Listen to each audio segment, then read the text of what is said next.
dead. We are live, man.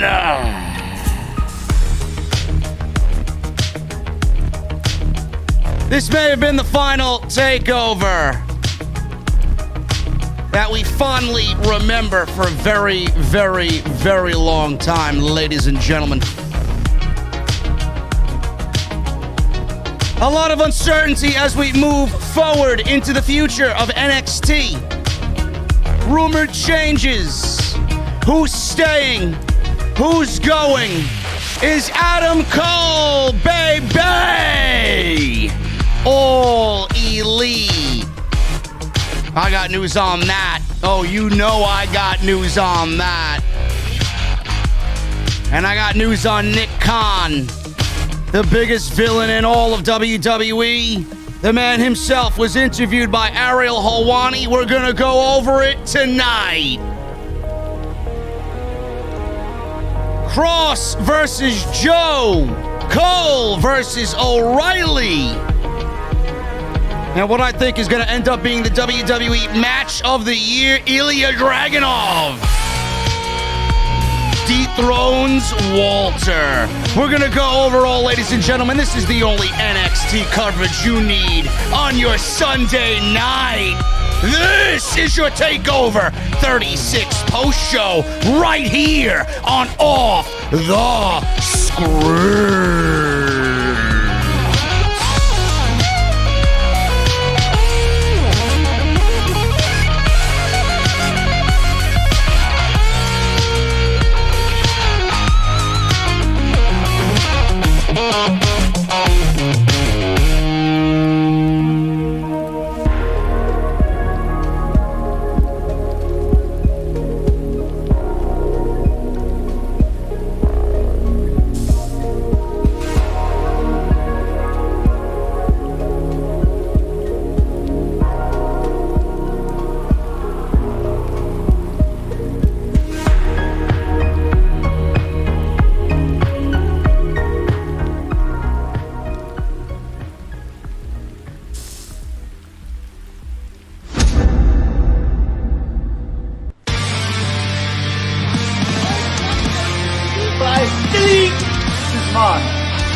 What is going on, guys? Thank you so very much for joining me right here on Off the Script. This is your NXT TakeOver 36 post show.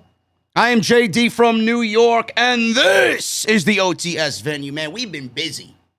We have been busy all weekend, starting on Friday.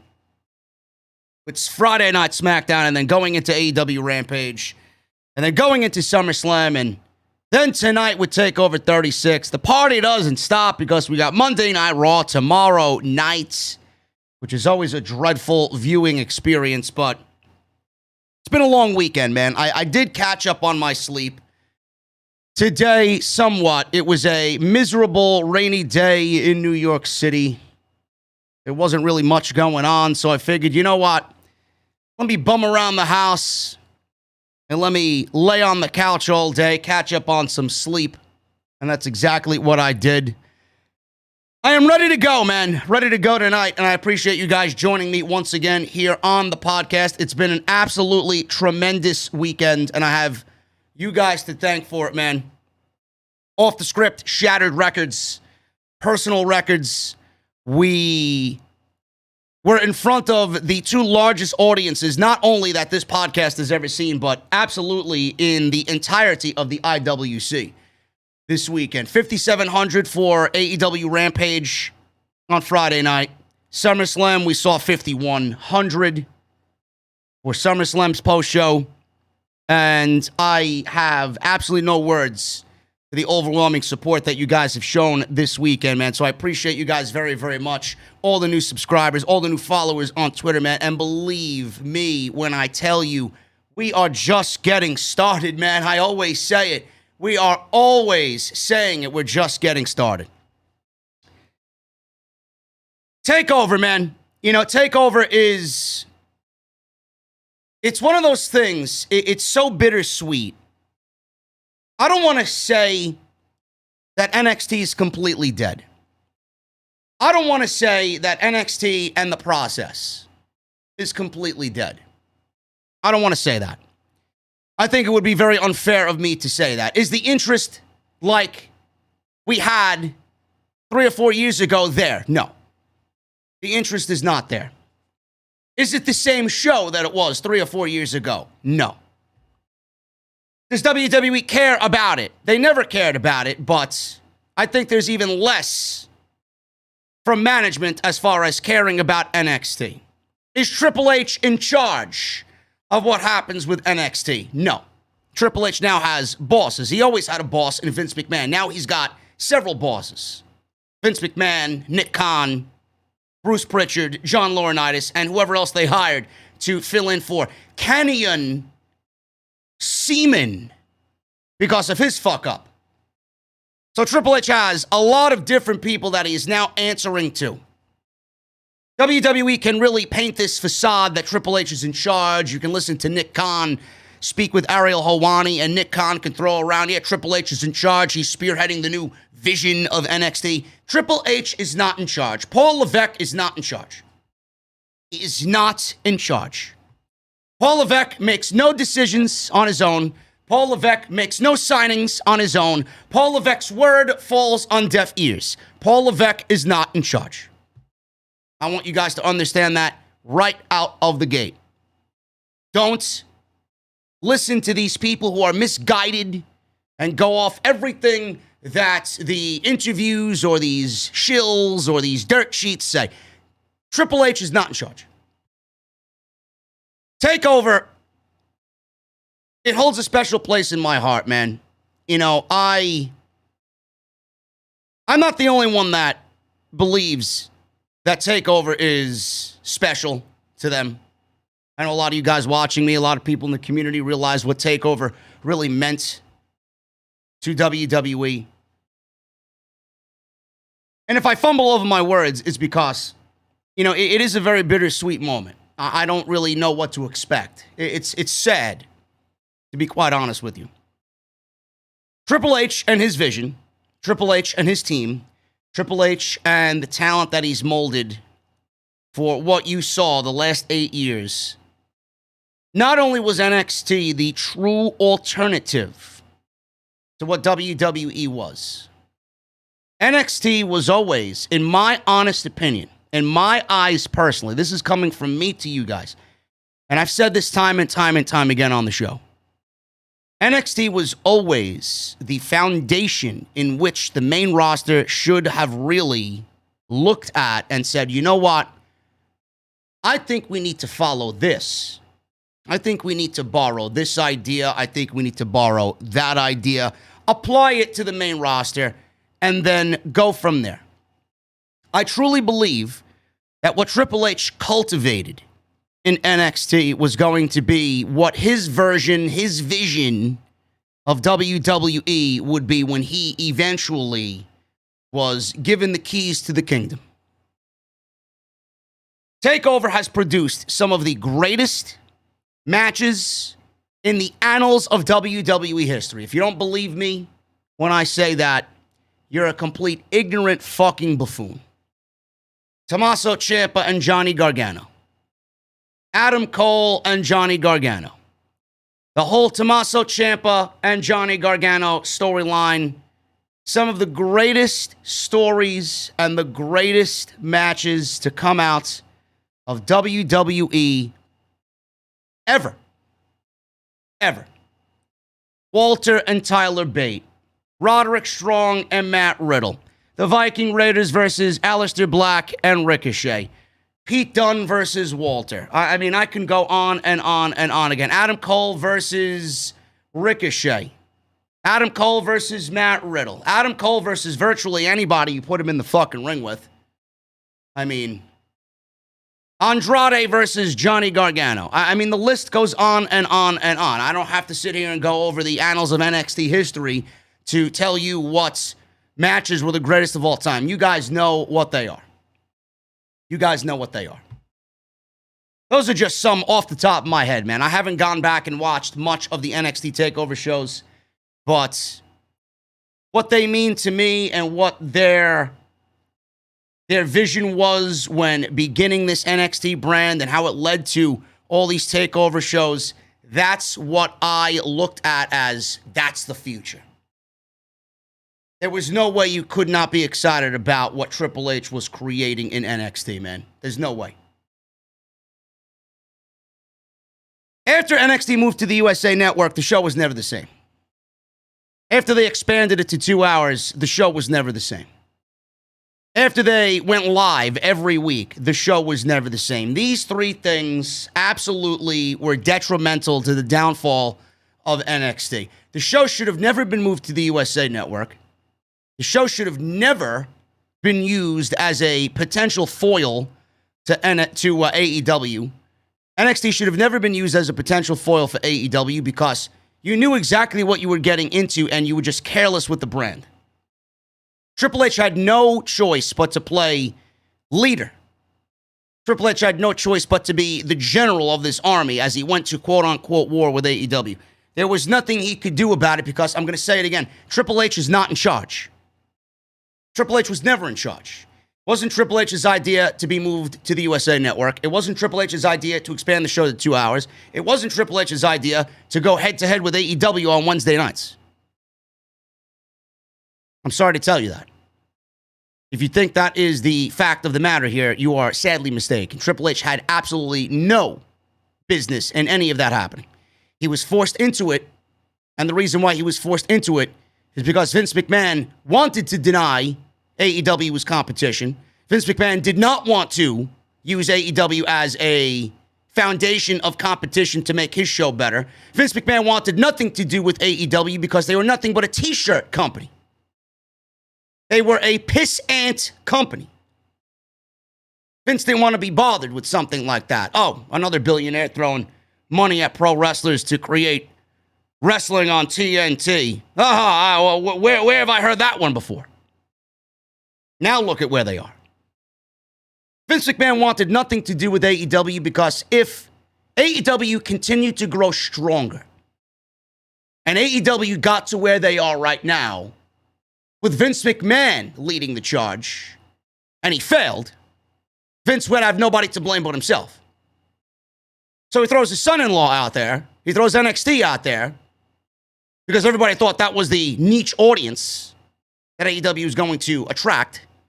Meanwhile, Tony Khan, the strategic businessman that he is, has now turned AEW into a fucking juggernaut that WWE right now is looking at and they're shaking in their fucking boots. If I'm WWE, if I'm anybody that's on Vince McMahon's team, I could live in denial all I want. But when I go home to my fucking beautiful home and my multi-million dollars in the bank, I'm saying to myself, the company that I work for, I am really doubting their knowledge of the situation right now. These guys are competition. Triple H was sent to Wednesday night to go live against AEW because Vince would rather Triple H fail than he himself fail. And when Triple H failed, which he knew he was going to right from the go, right from the start, Vince couldn't wait to blame Triple H for the failures of NXT. Now we are where we are. Now we are looking at potential change for NXT. And it sucks. And it sucks. Instead of using the brand as a way to get better, instead of using the brand to make yourself better, make Raw better, make SmackDown better, instead of using what Triple H has done for you in the last 8 years, take the talent, take some of these guys, some of these women, and use them. Create new superstars. They didn't want to be bothered to take what Triple H did and use it. And it all goes back to what I just said. Vince doesn't want to fail. He would rather others fail so that he looks good in comparison. Vince always took from Triple H, and he always tried to change certain things without fail, without question. Everybody that was brought up from NXT had something tweaked about them. Examples. Ricochet comes to the main roster. They got to add the pew, pew, pew Vince McMahon thing, and they put that in his theme music, in his ring entrance. They got to change his ring attire. Aleister Black had the fucking creaking as he popped up on the board and he emerged from the smoke in his entrance. That was never a thing in NXT. That was never a thing in NXT. Andrade, they had to split him away from Zelina Vega. Why? Why change something that Triple H perfected, that was main roster ready? All you had to do is use it. Why change it because of just change? Why change it just because? I don't understand it. Bobby Roode. Bobby Roode is one of the best heels in NXT history with his run down there. It was a fucking renaissance of the guy's career. The guy gets brought to the main roster. They turn him into a fucking babyface because Vince McMahon thought his theme music was a babyface theme with the crowd singing along. Shinsuke Nakamura, remember when they changed his theme music? They changed his fucking theme music. Shinsuke Nakamura has some of the greatest theme music that WWE's ever composed, and they changed his fucking theme music. Now we got it back because he's a babyface, but when he went heel, they changed it. Why? Sami Zayn never underwent music change, and he's been a heel the duration of his WWE run. It didn't make sense to me. Everybody that was brought up from NXT, they either were changed. Keith Lee is a prime example. They changed everything about the guy to where we see Keith Lee now, dead, buried. Until they start using him otherwise, I'm not going to say otherwise. Karrion Kross is the latest example. Bring him up to the main roster, have him lose in 90 seconds to Jeff Hardy. Oh yeah, Scarlett the Blondie's not going to be with Scarlett anymore. Take something that Triple H perfected and then they want to change it or just kill it completely because it was never an idea that they came up with. None of these ideas were Vince McMahon's ideas. Oh, you're trying to outdo me. Oh, you're trying to outshine me. Yeah, fuck that. Vince would never let Triple H get over on him or use something to his advantage to get over on him. Never. Then the latest thing is, oh, they don't want midgets. They don't want anybody over 32 or over the age of 30. They don't want anybody that is over, or they don't want anybody under 180 pounds or something like that. I forgot what the criteria was. No midgets, though. No indie darlings, per se. The WWE fired a bunch of people. Vince McMahon's team is moving on into NXT. They got their nice little summer home in NXT now. Everybody's going to be operating out of Orlando. WWE wants to hire track and field. They want to hire amateur wrestlers. They want to hire bodybuilders, football players, lacrosse players, Olympic swimmers, you name it. You name it. Instagram models, whatever. They want people that they could look at and mold from the ground up. That's what they want. They don't want the Adam Coles and the Johnny Garganos and the Tommaso Ciampas that have circled the world and are considered veterans of their craft. They don't want that. Because they feel like those guys have traits and will always have traits about them that they will never be able to shed. They want the lacrosse player. They want the track and field star. They want the football player that doesn't know how to spell the word wrestling. They don't want you to know anything. I don't even think they're asking of you to know the fucking product. They just want you and what you bring to the table as far as athleticism. They don't want the Adam Coles and the Johnny Garganos. They don't want the Tommaso Ciampas. They don't want the Roderick Strongs. They don't want these types of guys. They don't want the Keith Lees. They don't. Veterans and masters of their craft. They want somebody that they can easily manipulate.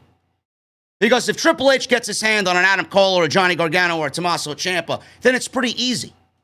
All they have to do is get them ready for the WWE television product. Give them a nice entrance, give them a cool theme music. have them work the camera, have them work the WWE style. You can work your style, but you also got to work the WWE style. They never shed what they learned on the indies. WWE doesn't want any of that. They want people that are going to know the WWE way, work the WWE way. They only want people who know WWE and what happens there. That's it. I don't like that. I think that mentality sucks. Because when you take that mentality, you're pretty much pigeonholing somebody to a certain style, and you're not allowing them to grow. What's wrong with the Adam Coles who know what to do already before they even get to WWE? Use that. Also do the WWE way and learn the WWE way and adapt and use both styles that he's learned over the course of his career. Why? Why is that such a problem? That's the mentality nowadays. That is what they're going for. But when you do that, WWE's new mentality, when you start doing that, you ultimately kill everybody's identity. You're pretty much telling them, you're a WWE robot. This is not professional wrestling, and you have to do it our way or get the fuck out. There's no identity with anybody anymore. You're pretty much telling somebody, yeah, whatever you bring to the table, don't. You're not allowed to be yourself. And that's what mostly gets people over, being themselves. If Keith Lee was brought in working the style that WWE wanted him to, the Mark Henry style, the Big Show style, the Kane style, would Keith Lee be as over as he was when he was in NXT? No. Triple H said, you know what? I'm not going to change anything about you because I love what you do. That's you. That's what you do. It's going to get over. We'll learn along the way on what to do and what not to do, what to change, what not to change. Vince don't want that. Vince doesn't want to have a situation where he's taking people from Triple H's promotion, promoting them to the main roster, and then he has to babysit them and reteach them all over again in the WWE way. That's not what they want to do. Vince wants them knowing the WWE way so that when he gets them, they're a product of him, they're a product of his team, they know what they're doing according to WWE's way, and he doesn't have to do a fucking thing. He'll throw them on Monday Night Raw. If they sink, they sink. If they swim, they swim. It'll be, at that point, Vince McMahon thinks they're ready for a main event spot, main roster spot, or not. And that said, professional wrestling is an art. Tony Khan said it best today. Professional wrestling is a fucking art. I don't know why you would want to take somebody that loves this art of professional wrestling and ultimately change who they are. He said this on Twitter, Tony Khan. Professional wrestling is an art form. You don't create great artists by training them all to paint by numbers in the same way. Shit went viral today with what he said. 27,000 likes. And he's right.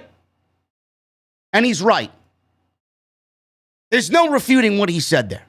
WWE's blatant disrespect for professional wrestling is so apparent. Their hatred and the way that they loathe professional wrestling is so fucking apparent. You can always take somebody and mold them into what you want them to be, always. But it's such a fucking hit and miss. It's such a hit and miss process. Because like I said, you run the risk of ruining someone's identity instead of them being themselves. Once you lose who you are, and once you lose that core identity to who you are, it's pretty much game over then. Who are you? And then when they fire you, you're going to take what they learned, or you're going to take what you learned there and what they taught, you're going to take it to the indies, and then you got to restart all over again. They don't want you from the indies. They want you in WWE. What happens after WWE? Their mentality is, well, if you're not with WWE, you're pretty much fucking dead to everybody. You're not going to be successful. Good luck surviving in the industry. Unless you're with WWE, you'll be fine. But if you go out there and you walk out of our walls, you're pretty much nothing to anybody. It sucks. Learn the WWE way, then they fire you, and then you have to relearn professional wrestling all over again the indie way, because you're not going to be wrestling the WWE way everywhere you go. This is why I don't understand it. Learn what you learn on the indies. Take it to the WWE. It's a growing process. It's a maturity process. I don't understand it. But this is Nick Khan's way. This is WWE's way. TakeOver is, as we see it, pretty much over and done with from what we remember it being. Tonight may have been one of the better takeovers of the last 2 years, especially since the pandemic started. NXT TV hasn't been that interesting to me because of what had happened with the company and all the firings. NXT hasn't been the same to me and interesting to me because of all the talent being misused and some of it really being carny and corny television. I feel like NXT's adopted some of that main roster mentality. It seems like they've lost their way. They've lost their vision. They don't know who they want to be anymore. We knew what they are. And now it seems like they're just lost on what to do. So in comes the new regime, and all these changes apparently are going to be happening on Tuesday and Wednesday with these tapings. Nobody knows what's going to happen. Nobody knows what the show's going to look like. Apparently they're getting a new logo. They're getting a new set design. They're getting new lighting. I don't know what else is coming. I don't know what it means for the roster. I don't know who's going to be pushed on the show. Who's WWE's priority now on the show? I have no idea. But from what we saw tonight, it looks like we may have the answer to some of our questions as far as who is staying and who is going. One of the biggest questions leading into this takeover is this Adam Cole's last WWE appearance? This is definitely his last NXT match. It's either AEW or the main roster for Adam Cole. This was inevitably, absolutely, his last NXT match. Where does Adam Cole go? Does he stay or does he go? I talked about this for weeks. Adam Cole knows what's best for himself. He leaves and he shows up in AEW. Now I got news on Adam Cole. Adam Cole has not re-signed with the WWE. He's not re-signed as of today with WWE. There were a couple of things that happened this evening that makes me and my opinion on Adam Cole a little bit more of he's definitely going to an AEW feeling. The ending of the match tonight with Kyle O'Reilly in the 2 out of 3 falls match, this undisputed finale. The way that third fall ended, I don't know if you guys felt the same way that I did. I didn't want to tweet it because I didn't want people jumping on my back calling me a fucking Tony Khan shill and an AEW shill, but it's absolutely the way that I felt, and I'm going to let you guys know right now.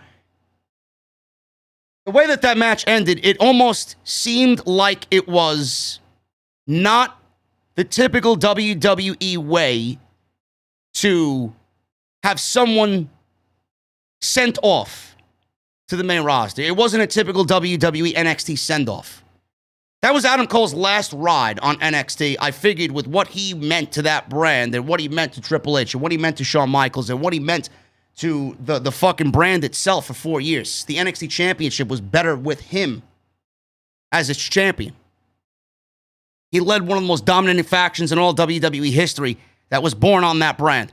That ending to that match with Kyle O'Reilly did not feel like a typical NXT send-off to the main roster goodbye. The way that it ended, it almost felt like, fuck you, goodbye, get out type of send-off. Now, I don't know who was hurt. Looks like Kyle O'Reilly got fucked up. Maybe they called an audible, and that's the reason why the match ended the way that it did. Maybe Adam Cole was hurt. He played up his leg. He was carried out by officials. I don't know if he was banged up legitimately or not, but it certainly felt like it was a fuck you, get out type of send-off for Adam Cole. I could absolutely be wrong on that. Let me know how you guys feel about that in the chat. The second thing that happened tonight, as soon as he lost, the Young Bucks tweeted, new bio, exclamation point. I go to their bio, and they have a link in their bio. I click the link. The most historic seances of all time. And their header on Twitter is Kenny Omega and Matt Jackson dressed up as Ghostbusters. Now, this could This could be them trolling. This could be them just playing up to the fucking marks on social media. I love it. It's entertaining. It is what it is. But they don't do that for no reason. Now, I don't sit here very familiar with the way Adam Cole was removed from being the Elite. I don't remember his death on being the Elite. But if they're doing that, and that happened tonight on their bio, and they posted that on Twitter, mixed with what I felt about the Adam Cole match and the ending, I mean, it certainly feels like to me that Adam Cole is Jacksonville bound. Again, I could be wrong. But at the end of the day, we all know that that is the best decision for Adam Cole. PW Insider reported today, actually tonight, Adam Cole has not signed a new WWE contract. Fightful reported, as of this morning, Cole also. So you got Fightful and PW Insider, Mike Johnson. Cole had not signed a new WWE contract. He is free and clear to wrestle anywhere. He could show up on Dynamite Wednesday. The Young Bucks updated their bio with the callback to Cole being resurrected from the dead, and it was quoted by Dr. Britt Baker, or quote tweeted, I should say, by Dr. Britt Baker, who is Adam Cole's girlfriend. For those of you that don't get the reference, Cole was killed off on being the Elite once he signed with NXT. The link in the Young Bucks video, or the link in the Young Bucks bio with the video link, is a video called The Most Famous Seances in History. Basically, they are hinting at bringing somebody back from the dead. Seances are little rituals that one would conduct to speak to the dead or speak to ghostly spirits. So they may be trying to connect or communicate with the ghostly spirit of Adam Cole, baby. Now, unless things change tomorrow and Adam Cole sits down with Triple H in one last grasp to sign this guy, seems to me that Adam Cole is AEW bound. I don't want to say that it's definitely confirmed, but again, with the way the match ended tonight, mixed with what they tweeted, again, it could be all fucking fun and games, but shit like this is not done for without a reason. He could be AEW bound. He realistically could show up on Wednesday night's Dynamite. Now, another thing I was shown this afternoon, this could be absolutely nothing, and who knows with what he does and what his mentality is. One of my guys, one of my subscribers, Buddy, he came to the meet and greet when we went to Double or Nothing in Jacksonville. He DM'd me an article about CM Punk. And again, this could be absolutely nothing, but you know people are out there and they're trying to make something out of the little tidbits and the Easter eggs that they see. They try to make something out of a whole lot of nothing. But he Instagram or tweeted me, DM'd me, a conspiracy article that something was up with CM Punk's shoes on AEW Rampage. I'm not taking this with anything but a very, very small pinch of salt. Okay? I don't believe it, but with Phil Brooks, you don't know what he could possibly be thinking. He may be throwing these little subtle clues as to what's coming next after him signing with AEW. The return on Friday night was historic. It was momentous. And wrestlers have a certain way to pay tribute to other wrestlers, whether alive or wrestlers that have passed. Now, Easter eggs are not uncommon with CM Punk. He's been Easter egging us for weeks. AEW's been Easter egging us for weeks. Now, Punk is a master at these inside innuendos and these jokes. Speculation among fans has already led to a few theories about CM Punk's shoes on Friday night's Rampage. Now, CM Punk's shoes had the initials AC written on it. The other shoe had the initials CF written on it. Why would these random letters be on his shoes? Nobody knows. Maybe they're initials for his family members. Maybe they're initials to very, very close people in his life. Personal friends. I don't know. But according to this article thinks that the AC stands for Adam Cole, who is heavily rumored to be AEW bound after his NXT TakeOver 36 match with Kyle O'Reilly. The CF, people are correlating the CF to be in reference to Charlotte Flair, who, yes, just became the Raw Women's Champion, but her fiance, Andrade, is in AEW. Ric Flair, her father, is inevitably going to join AEW. And Andrade had Ric Flair in his corner during Kenny Omega's match for the AAA Championship at Triple Mania just this past weekend. But those are just theories floating around out there. Now, I didn't see this live, so, I mean, we weren't really looking at fucking CM Punk sneakers. But people have screenshotted it, and I'm going to post a link article. I'm going to post a link article for everybody in the chat. It could be absolutely nothing. It could absolutely be nothing at all. But, and I'm going to pin it at the top. I'm going to pin it for you guys right at the top of the chat. It could be nothing at all. But knowing CM Punk could be giving you a glimpse into what possibly could be coming for Adam Cole. And Charlotte Flair, you know, yes, she just won the Raw Women's Championship. She just won the Raw Women's Championship, so it's not out of the realm of possibility for anybody to be discussing a possible Charlotte Flair jump out of WWE. My partner on Wednesday night, Jesse, even brought it up himself, saying that if there was a time in this woman's career to possibly leave the WWE when her contract is up, knowing where she stands in that company, no matter if she's the Raw Women's Champion or not, knowing her stance in this company right now, knowing that she's no longer the number one female in the WWE, she's not their priority anymore.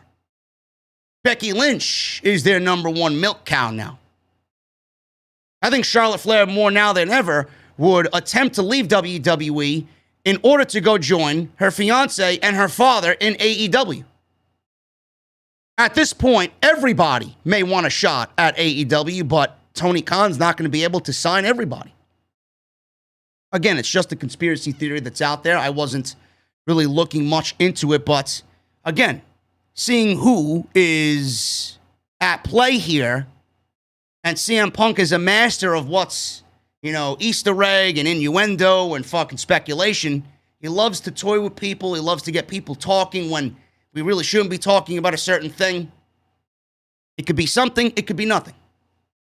I don't know. So let me know what you guys think about that. Nick Khan. As I told you guys, Nick Khan is about to change everything that we know and love about NXT. It is over. I do not think that NXT is going back to the Nexus days and the American Gladiators type weak, lame spinoff that it was, where everybody that was a NXT hopeful had fucking main roster coaches. I don't think it's going to be that bad. But Nick Khan is changing NXT. He was interviewed by Ariel Helwani, and Nick Khan was talking about the WWE releases, the company sale rumors, the future of NXT, and a whole bunch of shit. I believe he also said that he would not mind Monday Night Raw at 4 hours. He said if it was up to me, Monday Night Raw would be 4 hours because WWE would be making more money. Just that right there goes to show you that this person doesn't give a fuck about the fans or the actual product. He only cares about making the company money. There's a way to do business. You make your money, but you also keep the integrity of the product. You don't kill the fucking product to make all the money, because if you do that, then nobody's going to be watching the fucking product. I don't think people realize that the winds of change are happening. People want professional wrestling. They don't want sports entertainment. They don't want to be bombarded with so much content that one normal human being is unable to consume it all. Quantity over quality. That's what WWE doesn't understand. They don't understand that.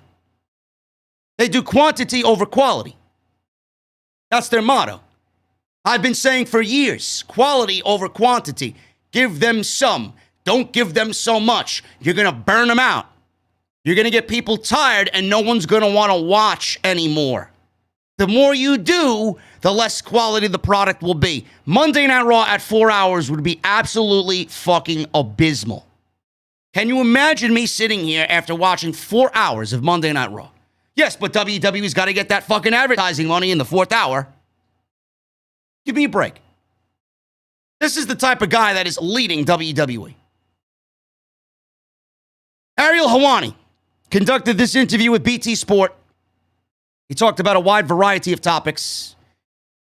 So, there have been mass cuts of talent due to the COVID-19 pandemic and, among other reasons, budget cuts is the primary reason, blaming everything on the budget cuts. He says, there's a collective of us that makes these decisions. Keep in mind, in WWE, there's one boss, that's Vince, as we all know. Between Bruce Pritchard, Kevin Dunn, Stephanie McMahon, and Paul Levesque, we are all involved in these decisions, and ultimately Vince is making the final decision on everything. Paul Levesque is not a part of the budget cuts of NXT. Paul Levesque is not in charge of the cuts of NXT, has no say whatsoever. It was reported by different outlets that Paul Levesque had nothing to do with the budget cuts. And here, Nick Khan is lying right to Ariel Helwani's face. There's nobody on this fucking planet in this industry that's going to look me dead in the face and tell me that Triple H was a part of Bronson Reed being cut from WWE. Nick Khan is telling you that Triple H was involved in the cutting of Bronson Reed from NXT's roster. Bullshit. Absolutely fucking bullshit.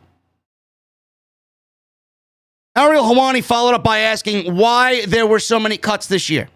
Nick Khan said this, and I quote, I don't know if there's one explanation for it. I think ultimately what's looked at is this person for us going to move the needle now or in the imminent future. By the way, we did have a 2-day tryout in Las Vegas, which ended yesterday. Triple H, Johnny, Laurinaitis, and Bruce Pritchard were all across as we were, and they were right in the middle of it. We've signed over a dozen new talent coming out of that tryout. And I'm not suggesting that's why we cut the other talent. Well, that may not be the other reason. That might not be the reason why you cut the other talent, but it certainly definitely aided in you signing 12 unknowns from a random Las Vegas tryout. How much were these NXT talents making? The bare minimum. And you just replaced all of the bare minimum with more bare minimum. And I'm not suggesting that's why the other talent were cut either. But we are always looking for what's next. We live in the present. We live in the future. We don't live in the past. Let me rephrase that, ladies and gentlemen. We live in the present. We live in the future. We don't live in the past. Really? This is where Ariel Helwani sucks the WWE dick. Clearly, he doesn't bring the fucking facts to the situation. I would have absolutely followed up. Oh, really? You don't live in the past. So please explain to me why Bill Goldberg is on WWE television in a title match against Bobby Lashley going into SummerSlam when A, he's not needed, B, he's not the proverbial needle mover that you said. He doesn't do anything for your imminent future. But you just told me that you don't live in the past, yet I see Bill Goldberg in the co-main event on Saturday night at the SummerSlam. Why is Brock Lesnar on TV? Brock Lesnar's certainly a needle mover when he's back. Not as much as he used to be. But Brock Lesnar would definitely be in the criteria of living in the past. Give me a fucking break. Who listens to this shit and is not rolling the eyes in the back of their fucking head? I don't get it. So when people leave and move on with their life and their careers, that's good by us. For us, it's what works for us and our product at the time. And again, what's going to work down the road, and largely in part, the existing roster is based on that. Nick Khan is selling a lot of bullshit to Ariel Helwani. Khan was also asked about the rumors of the company being for sale. He got people talking earlier this week when he said WWE is, quote unquote, open for business in terms of potentially selling the company. He says this, and I quote, because that's what a lot of people were thinking when WWE fired over 120 people during the beginning of the pandemic. A couple of things on that. When I say we're open for business, that means if someone credible calls on anything, NFT, trading cards, international rights, we take the call. We're inherently salespeople. We're not like we don't want to talk to this company because they think they're X. If you call and want to pitch something to us and you're a credible company, we're going to hear the pitch. We're an entrepreneurial company that Vince and others built over the last 35 years or so, and we always want to stay fresh and entrepreneurial in our minds. When I say open for business, if someone calls and are credible and asking, are you guys for sale? What is your offer? What are you thinking? We're not trying to sell it. That's not our intent. There are no internal meetings about selling the company. The internal meeting is about growing it and the ability that we think we collectively have to tremendously grow the value of the company is now. What the value of the company is now. People call all the time about all different things, but we're not in any active conversations about selling the company. End quote. Now, he did get into the NXT revamp. He didn't really go much into it, but he gives you a glimpse of what's about to come. So Ariel Helwani asked him about the NXT revamp. He says this, and I quote, we are doing a complete revamp on NXT led by Triple H, who is really one of the architects of the original NXT. That's bullshit. Triple H is not leading the revamp of the original NXT. You're forcing him to lead the revamp as you forcefully change his original vision. That's the real reality of the situation. It may be led by Triple H, but it's not being led by Triple H. Triple H is only there as a figurehead for the public. The ones leading this revamp of NXT are Nick Khan, Bruce Pritchard, Vince McMahon, and John Laurinaitis. Triple H is only the figurehead for when things don't go right, they have somebody to blame. You'll never hear Vince being in charge of NXT. You'll never hear Bruce Pritchard being in charge of NXT. You'll never hear Nick Khan having any part in anything NXT. Triple H is only there to be a fucking fall man. That's it. Nick Khan wants you to believe in an interview that's going to be widely spread with Ariel Helwani that Triple H is in charge. Meanwhile, Triple H is going to get the blame when this goes wrong and that goes wrong, or this is not right, that don't look right, this guy sucks, she ain't ready. That's what that is. He talked about wanting to make it easy for people who want to become wrestlers for them to be able to do it. In terms of the NXT rebrand, look forward in the next couple of weeks. It's going to have a whole new look. It's going to have a new level, a new feel. And we believe because a lot of the indie wrestlers, if you will, have to come through our system. And in our system, with SmackDown and Raw now, we don't want to just keep doing the same thing. We want to look elsewhere for great young talent. So he pretty much said it without actually really throwing it in your face. The indie talent, the indie wrestlers, if you will, have to come through our system. And out in our system with SmackDown and Raw, we don't want to keep doing the same thing. We want to look elsewhere for great young talent. End quote. That's what he said in regards to selling WWE, the revamp of NXT, and what happened with the budget cuts and why everybody was cut and who was behind all of that. I don't necessarily believe him. He said it himself. We're salesmen. We're salesmen. He's sitting across from one of the best interviewers in the business, Ariel Helwani. He's going to sell WWE as, oh, look at us. We are pristine.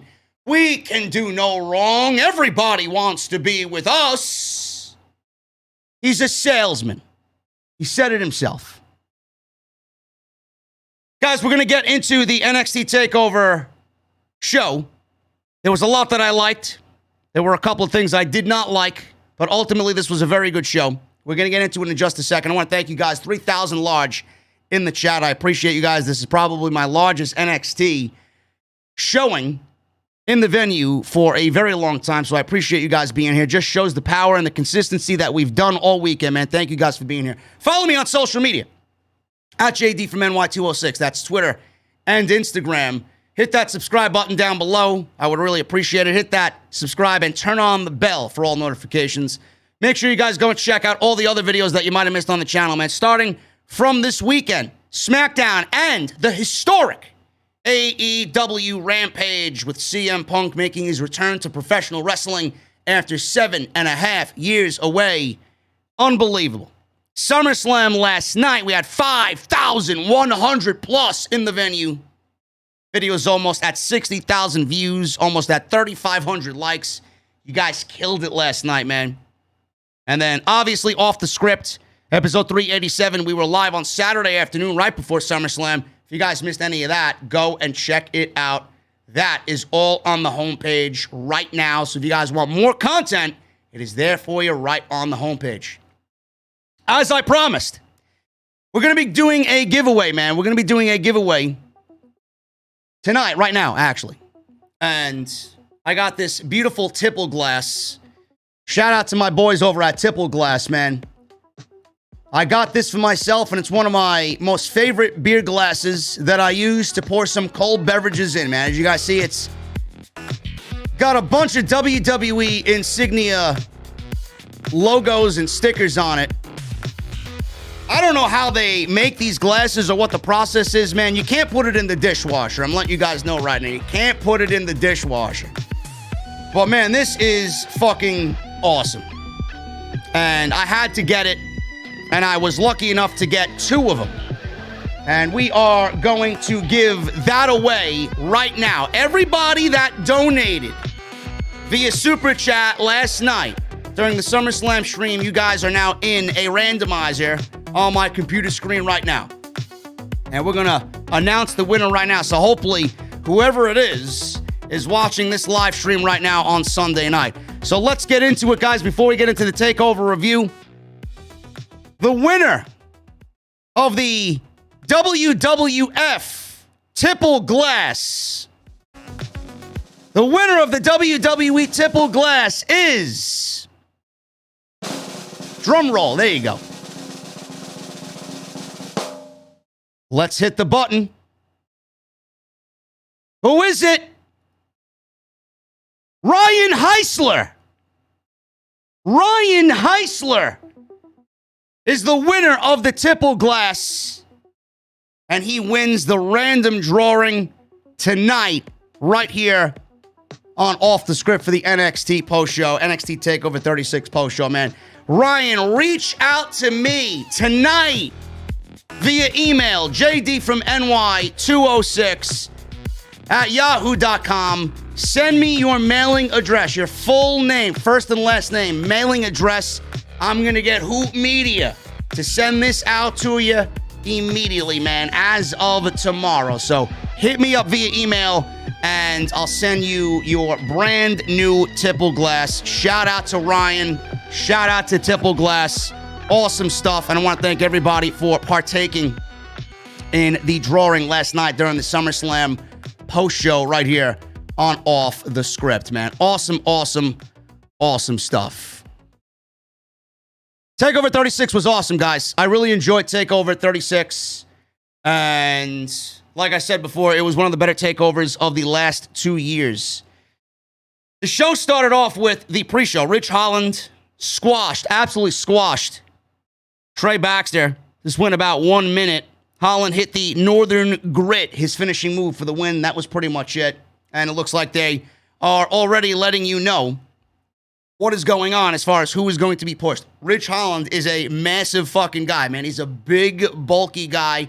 That's exactly what they are looking for. So he squashed Trey Baxter, and that was on the pre-show. Not really much to it. It's just that's who they're going with, that type of guy. And they're letting you know right out of the gate. The main show started with the $1 Million Championship. Cameron Grimes with Ted DiBiase He defeated LA Knight to win the $1 Million Championship, man. I thought this was the perfect opener.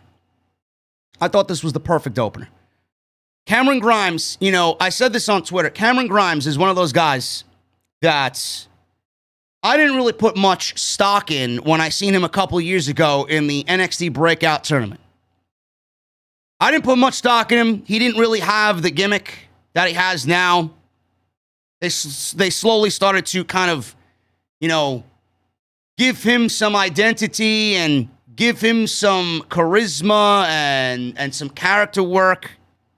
They told him what to do. They laid the foundation for him, and it's where it is right now, man. He was a Southern guy with a Southern accent, and he came out with the alligator hat, and he had the alligator vest, and I don't know where it was potentially going, but now it's a take on that, but he's like a Southern playboy. He's like a money-spending fucking playboy, right? He's rich. It was like a take on the $1 Million Man. And all of a sudden, we see Ted DiBiase integrated into the act, into the storyline, and they're really amping it up with LA Knight. Cameron Grimes has turned into one of the best parts of NXT. He's organic. He's natural. He plays his role incredibly well. He's wildly entertaining. He's got a level of charisma that, you don't really see a lot of on the main roster. Vince, once upon a time, it was reported that he wanted characters on the main roster. I don't know how you don't look at Cameron Grimes and want him in that role with that character on the main roster. Man, you could do anything with him. He'll make anything entertaining. And he's over. He's incredibly over. I've seen a lot of people comparing him to, he's got that Daniel Bryan-esque quality to him. He does. He's got that natural come-from-behind underdog. The fans want to cheer for him because they just genuinely like him and genuinely connect to him. He's got that. And I think WWE really needs to exploit that. That's a beautiful thing. You don't come across that all that often. LA Knight, I wasn't really high on LA Knight either. I mean, NXT bringing in Eli Drake, that's just a complete deviation away from everything that NXT really was. And I didn't really look at Eli Drake as much of anything, to be quite honest with you. He did some work in NWA. He was a mainstay on Impact. I didn't really watch either of those shows, so I knew who he was. I knew a little bit of his ring work and what he brought to the table. A lot of people were like, he grabs influences from Stone Cold Steve Austin and The Rock, and he's got great promo ability, but he tries to be too much of who he looked at as far as influences. Like, who is he? Then he gets to NXT, and I'm like, man, this does not feel like NXT, man. I feel like I'm watching an old episode of Impact. But then he gets this name. He gets this new rebranding, LA Knight. And I see him more and more on television, and he just slowly grows on me. And now I look back at what I said, and I'm like, maybe I didn't like that version of LA Knight, but this NXT version of LA Knight, man, I'm loving the work that LA Knight is doing. I really am. He's got that natural heel charisma that is just infectious. I necessarily don't see him as an NXT mainstay. I honestly think he doesn't even need to be an NXT, man. You could take this guy right from NXT and bring him right to the main roster. You put him on SmackDown, I can absolutely see him being a fucking picture-perfect Intercontinental Champion. You put him on Monday Night Raw, I could see him being a picture-perfect United States Champion. I can see him being a WWE Champion on the main roster if you really want to take him and put him in that role at that level. He's just got it.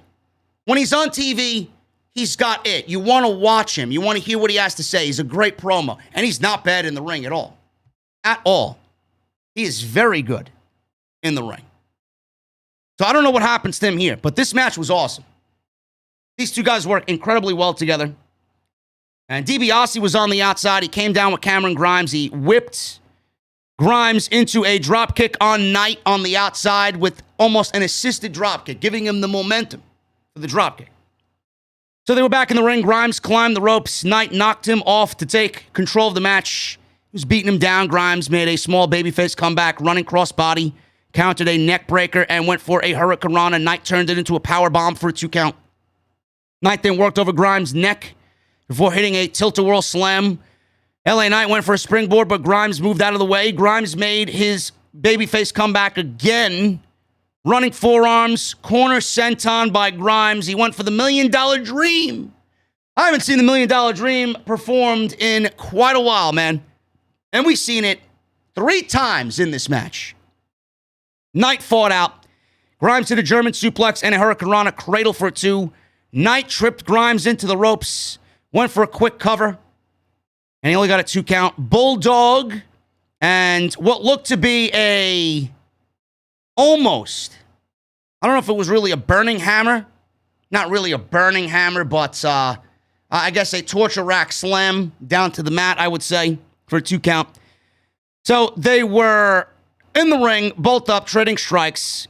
Knight sent Grimes to the outside. Grimes, he did the HBK skinning the cat, hit his backflip power slam for a near fall. Knight turned it around and put Grimes on the top rope, perched him right up on the top rope.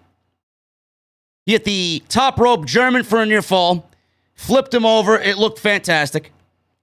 So Grimes, he is now back up. He gets the $1 Million Dream on LA Knight. LA Knight broke the hold with a jackknife cradle. Grimes continued to apply the hold no matter what. So after a long back and forth, the Knight sent both of them crashing into the ropes, and that forced a break of the $1 Million Dream. Knight went to the floor. All of a sudden, he picked up the $1 Million Championship, goes over to the Timekeeper's area, grabs the $1 Million title. He brought it back into the ring. Grimes kicked him in the face. He's out on the floor. DiBiase, he goes over to LA Knight and a straight right to the face. A closed fist right to the face, man. Ted DiBiase can still throw a right hand, man. Knocked him down. So then DiBiase picks up the belt. And I love this, man. I absolutely love this because this is somebody that I admired and loved watching growing up as a child, man. And it just brought me back to just that sly heel fucking Ted DiBiase, man. Always one step ahead of everybody. Takes the $1 Million Championship after he knocked LA Knight out with the straight right hand. Takes the $1 Million Championship. He throws it in the ring for Cameron Grimes to pick up. Cameron Grimes picks it up. He goes to the opposite side of the ring. The referee chases him, is asking for the belt. Grimes is not letting go of the belt. Meanwhile, the referee's distracted. DiBiase gets the $1 Million Dream on LA Knight. Just long enough to get him in the $1 Million Dream, roll him in the ring, and Grimes, right after that interference, hit a beautiful cave-in. 1, 2, 3, and he is the new $1 Million Champion. Awesome. Excellent opener, awesome ending, and an awesome highlight with Cameron Grimes finally going over LA Knight. They've been the 2 most entertaining guys on the entire show for a couple of months now. I did not think much of the Cameron Grimes, spending money left and right and being the new $1 Million Man on NXT. Then you got $1 Million Man Ted DiBiase joining the storyline, and it made me interested in it more because everybody watching this show loved Ted DiBiase growing up watching old school WWF. Then LA Knight transformed into this prick character that just had Cameron Grimes' number, and you wanted to see him get beat up so badly. And then they made the stipulation where if LA Knight beats Cameron Grimes, then Cameron Grimes becomes Knight's butler. And even those skits were highly, highly entertaining. And tonight, and I forgot to mention, during his ring entrance, Ted DiBiase brought out a trash can with the $sign on it, with the $1 Million logo on it. Cameron Grimes came out in that butler outfit, threw it into the trash can, and shed that butler gimmick. And he had what looked to be a throwback wrestling attire to the $1 Million Man. Black tights with the $1 Million Man logo on the side of the tights. Awesome. This was awesome. So good on Cameron Grimes, man. I don't know what's next for him. It's seemingly all over and done with LA Knight. I could absolutely see LA Knight being done in NXT. He doesn't really fit the mold. I don't know how old he is, 35, 36 years old. He's up there in age. He's not really up there in age, but he's up there in age if you're going according to the criteria of NXT. I could absolutely see him being a major player on the main roster. Major player. There's no reason why anybody on the main roster is looking at LA Knight and not salivating over getting LA Knight and using LA Knight on the main roster. There is money to be made with LA Knight on the main roster. I know that's saying a lot, but, I mean, they got to be fucking ridiculous, foolish, idiotic to fuck up somebody that just gets it like LA Knight. Awesome match, awesome opener, and great on Cameron Grimes for finally getting that big victory. Finally getting that big victory and winning the $1 Million Championship. Raquel Gonzalez defeated Dakota Kai to retain the NXT Women's Championship. I know a lot of people were looking forward to this match because everybody thought Dakota Kai was finally going to get what is rightfully hers, a spotlight at the top of the women's division. 38 years old is LA Knight. Not really all that old. 38 years old is not old, guys. Give me a break. Give me a break. A lot of people were looking forward to this women's match because Dakota Kai's a big fan favorite, man. She really is. She has had this tug of war with WWE Creative. It feels like they want to push her and then they don't. They want to push her and then they don't. They want to push her and then they don't. She's always in these situations where it feels like she's so close to the top and then they just scale her back. Gets a win, gets a couple big wins, and then she loses. It's almost as if they never were ready and fully ready to commit with Dakota Kai. Now, Raquel Gonzalez, man, she beat Io Shirai at TakeOver Stand and Deliver, WrestleMania weekend. I'm a big fan of Raquel Gonzalez. I was not a big fan of Raquel Gonzalez previously. You know, I know there are some people that don't think that Raquel Gonzalez should be the women's champion when you got women like Candice LeRae and Io Shirai and Ember Moon on the women's roster. But you got to build new talent, and you got to give them the spotlight as Raquel has here to really get used to being in this spotlight. Io doesn't need it. Io doesn't need it. Raquel needs it. I want to believe in Raquel. I don't think she's really there yet. If you want me to be quite honest with you, I don't think Raquel is really there yet to be the woman that you could look at and say, you know what, she's going to lead my division. I don't look at that. And that's a big problem. And when you can really say that and it just rolls off your tongue flawlessly and fluidly, then she's not ready. She's not ready. But WWE backed themselves into a corner here. They didn't really have much going on with this match. You know, they've been together for a good year and a half now.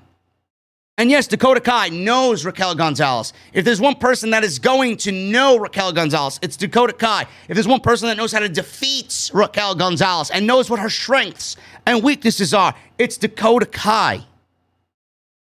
But I never looked at this match, especially with the way Raquel Gonzalez has been built up lately, I never looked at this match as, oh, Dakota Kai's winning this. Dakota Kai has to win this. Otherwise, what's left? But I never looked at Dakota Kai legitimately being the one to take down Raquel Gonzalez. I also don't like the way WWE rushed the breakup. It's as if the breakup was never really fully teased. We've seen little bits and pieces of it there, but WWE teased you once and they really never followed it up. WWE teased you once and they really never made a big deal about it. They never really had any dissension amongst each other in a tag team match. They never really butted heads in anything backstage. Nothing was said that angered Dakota Kai, or nothing was said that angered Raquel Gonzalez. Maybe an eye roll here and a little comment there, but it was really made into not being all that serious. And then all of a sudden we get a breakup of these two women and they're no longer affiliated with each other. I honestly feel like this match was rushed just to get this match on the show because there was no other match that WWE could realistically put on this show for the Women's Championship. Ember Moon's not cleared, and there is nobody, there are no other women on the women's roster right now because WWE called up Tegan Nox, WWE called up Shotzi Blackheart, WWE called up Toni Storm, Saray isn't ready. Xia Li is not ready. Casey Catanzaro is not ready. Kaden Carter is not ready. Candice LeRae is pregnant. Gigi Dolan is not ready. WWE is looking at a solid women's division given time, but it's not anywhere near as strong as it was when WWE moved to the USA Network with NXT. Dakota Kai's been there, but again, I don't look at Dakota Kai legitimately being the one to take down Raquel Gonzalez. Io Shirai, I failed to mention her. We've seen that already. It's not going to be Io again and Raquel Gonzalez. You know, Zoe Stark. They've pushed her to the moon, but I don't look at that either. So WWE was stuck with one option and one option only. Either this and fast-track this breakup or nothing. And that's what we got.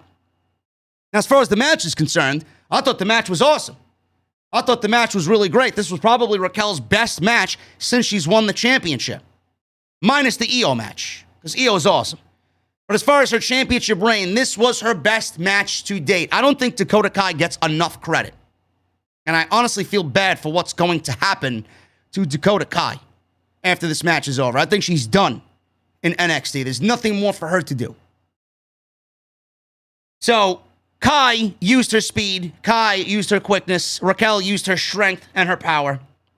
So, Gonzalez fought out of a powerbomb. Kai hit a scorpion kick and kind of rolled out to the floor. She was kind of picking her spots on when to attack. Back in the ring, Gonzalez hit power slams back and forth. Kai came back with a diving crossbody. Gonzalez rolled through and dropped her over the ropes. Kai snapped Gonzalez's arm over the rope, hit a big overhead kick. She rolled Gonzalez back into the ring for 2 and followed her up with a draping neck breaker for another 2 count. Gonzalez fired herself up with a clothesline, big boot, and a body slam.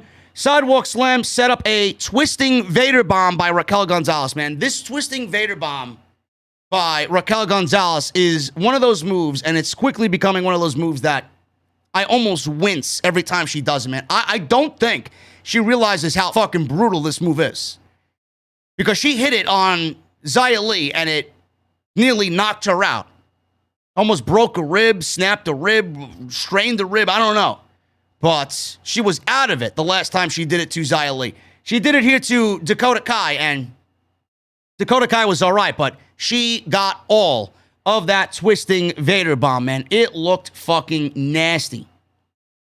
So, after the twisting Vader bomb, we got Gonzalez tossing Kai into the corner, and she got caught in a scorpion kick, power bomb. Kai came back with the Hurricanrana, jackknife. Gonzalez dropped Kai over the ropes, power bomb. Gonzalez shrugged off a thrust kick. Kai hit a chiropractor for a near fall. Kai got in Gonzalez's face, and Gonzalez went for a spine buster. Kai fought out, climbed the ropes. She hit a double stomp, diving off the top rope for a near fall. Gonzalez drove Kai into the corner, and they fought on the top rope. This is where Kai escaped a pump kick.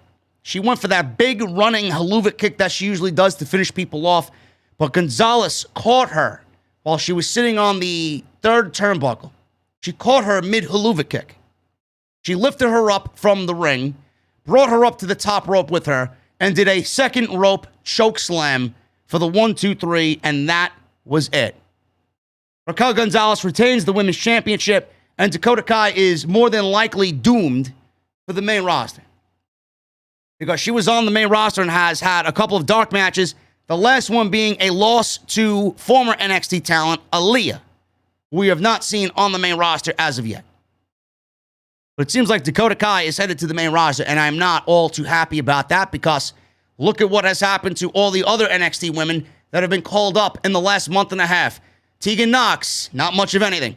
Shotzi Blackheart, not much of anything. Toni Storm, missing for 5 weeks on SmackDown. Dakota Kai is going to be the same as all 3 of those women. She'll get lost in the shuffle, or worse yet, just sitting catering next to Toni Storm. At least she has a friend that she can rely on and save her a seat when Titus is serving those nice meals on Friday night. Ridiculous. Dakota Kai deserves a lot better, man, but Gonzalez, there's no way that Dakota Kai was going to beat her. After the match, Kaylee Ray, former NXT Women's Champion in the United Kingdom. Kaylee Ray comes out and she stared down Gonzalez at the top of the ramp. So it looks like we got Raquel Gonzalez and Kaylee Ray being set up for the next NXT tapings. I'm not a big fan of Kaylee Ray. I don't see what the big deal is. She's a great pro wrestler, but maybe she's the one to take down Raquel Gonzalez. Certainly seems that they're setting up Kaylee Ray to be the new boss in the women's division. Ilja Draganov versus Walter for the NXT UK Championship. I think everybody kind of knew coming into this that Walter's days were numbered. The NXT UK title. I didn't really have a problem with Walter losing. This is not like a Roman Reigns situation. If Roman Reigns loses, I have a problem. Because they don't have anybody on the main roster ready to beat Roman Reigns. And I've talked about this for many weeks. WWE is in a situation right now where he just beat John Cena. He's probably going to get Brock Lesnar at the Crown Jewel event in Saudi Arabia. He's going to run through Finn Balor. He's probably going to run through Seth Rollins. He's probably going to run through The Rock. After Roman Reigns inevitably beats all these men, what is Roman Reigns going to do with the Universal Championship? At that point, you're better off just giving it up. There's nobody there on that roster that's going to be able to beat you, legitimately. Meanwhile, WWE's booking all this shit. They should be finding a top guy to be the guy to beat Roman. Stop prolonging the future. Start thinking and building with the future in mind. NXT's done it brilliantly. How many guys has Walter gone through? Look at the rise of Ilja Dragonov here. This was the right time. This was the right guy. This was the guy tough enough to do it, and they told an absolutely unbelievable story. There's no way that I could sit here and go over this match move for move. There's no way. There's absolutely no way. This match was fucking incredible. This match is probably going to be my WWE match of the year. My WWE match of the year. And I have absolutely no problem with Walter dropping the title to Ilja Dragunov. What happens to Walter, I don't know. Where does Walter go? I don't know. Does he stay on NXT with Imperium? Does he go to the main roster? I've seen some people on Twitter say that he's going to the main roster. I don't understand it. Why would Walter go to the main roster? Why would you want Walter on the main roster? Do you guys remember when NXT was a part of the Survivor Series? Who was the first one eliminated? Walter was the first one eliminated in 2 minutes from a Claymore kick from Drew McIntyre. You want him on the main roster? Good luck with that. Guy wasn't pinned before that Survivor Series. Guy hasn't been pinned since that Survivor Series appearance. That's what awaits Walter on the main roster. No, thank you. No, thank you. If I'm the main roster, after watching this match, I don't know who watched this match or not from the main roster, but if I'm the main roster, and I'm working for Vince McMahon, and I'm looking at Walter, and I'm looking at Ilja Dragunov, I am licking my fucking chops to get Walter and Ilja Dragunov at some point in the future on a Raw and on a SmackDown. There is absolutely no fucking way humanly possible that you could look at Walter and Ilja Dragunov and not make any money off of both of these guys. There's no way. Walter is somebody that brings every facet of what we love about professional wrestling to the forefront. You look at Walter, and he's straight out of the fucking 80s, man. He is the quintessential 80s fucking wrestling villain. Look at the size of this guy. Look at the ability of what this guy could do in the ring. Look at the way this guy speaks. Look at the fucking passion and heart he has about the pro wrestling business, man. Look at the legitimacy that this man could bring to a brand and what this man could do for the top of your card. You know, I may be alone in this. I don't know how you guys feel about this. You know, you can mention your Kenny Omegas, you can mention your Daniel Bryans, you can mention your Adam Coles, you can mention your Okadas and your Ibushis and your fucking Jay Whites, and you can mention all these guys. You mentioned all these guys. I don't think if someone was to come to me and tell me, JD, I think Walter is the best wrestler on the planet. You know what I would say? You think Walter's the best wrestler on the planet? I have absolutely nothing to say about that, man. I actually would not even bat an eyelash at that opinion. I would absolutely say, you know what? Your valid criticisms about saying that, I think that's 100% accurate. I would not fault you in saying that whatsoever. Absolutely would not fault you in that opinion whatsoever, man. How do you look at this guy and not make money off him? How do you look at this guy and not think legitimacy? Can you imagine what this guy could do in the ring with a Brock Lesnar? Could you imagine what this guy could do in the ring at the top of the card with a Drew McIntyre? Could you imagine Walter going to the main roster and being the guy to beat Roman Reigns? That's the only fucking thing I would want to see. Who's going to beat Roman Reigns? There's only one guy on that fucking roster in that company that legitimately could do it, and that is Walter. Could you imagine that? Unbelievable. It's amazing to me how WWE would bypass somebody like Walter. This guy would be dropping losses left and right like Apollo Crews on Friday night. He'd be in fucking skits with Akira Tozawa. They wouldn't take this guy to be the ring general. Oh, we don't do pro wrestling up here. This is entertainment. The ring general shit, you gotta leave that shit on the indies. Ring general. Ring general.